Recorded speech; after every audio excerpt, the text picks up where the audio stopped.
রোগ থেকে মুক্তির জন্য আপনি আল্লাহ রাব্বুল আলামিনের কাছে ছোট্ট এই দোয়াটি পড়ে আল্লাহর কাছে পানা চান। আল্লাহ রাব্বুল আলামিনের রহমায় আল্লাহ তাআলা আপনার রোগকে দূর করে দেবে ইনশাআল্লাহ। আপনি যদি মনে করেন ঔষধ খাওয়ার কারণে আপনার অসুস্থতা দূর হয়ে যাবে, আপনি যদি ঔষধের উপর নির্ভর করে ফেলেন, ঔষধ আপনাকে মুক্তি দিয়ে দিবে, ঔষধ আপনাকে সুস্থ করে দিবে, তাহলে এটা শিরিক হয়ে যাবে। ঔষধ কখনো মানুষকে মুক্তি দিতে পারে না, ঔষধ কখনো মানুষকে সুস্থ করতে পারে না। মানুষকে তো সুস্থ করে যিনি অসুস্থতা দেয় তিনি। ঔষধ এটা হলো একটা মাধ্যম। এজন্যে আপনি কোনো অসুস্থ ব্যক্তির সামনে 136 বার যদি আপনি ইয়া সালামু ইয়া সালাম ইয়া সালাম এই শব্দটি তেলাওয়াত করেন, এই শব্দটি পড়ে তার শরীরের মধ্যে আপনি ফু দেন, যেই কোনো রোগ হয়ে যাক না কেন, আল্লাহ রাব্বুল আলামিন যিনি তাকে অসুস্থতা দিয়েছেন, রব তাকে সুস্থ করে দেবেন ইনশাআল্লাহ। এই জন্যে আল্লাহ তাআলার কাছে আপনি দোয়া করুন, আল্লাহ রাব্বুল আলামিনের কাছে।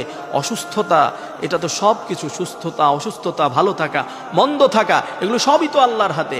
এজন্য আল্লাহর কাছে আপনি ফিরে আসুন, আল্লাহর কাছে আপনি বলুন, হ্যাঁ আপনি ওষুধ খাবেন, অবশ্যই ওষুধ খাওয়া সুন্নাহ অনুযায়ী আপনি ওষুধ খাবেন। আর আল্লাহর কাছে এই দোয়া পড়ে আপনি আল্লাহ তাআলার কাছে তার জন্যে, তার সুস্থতার জন্য আপনি দোয়া করবেন।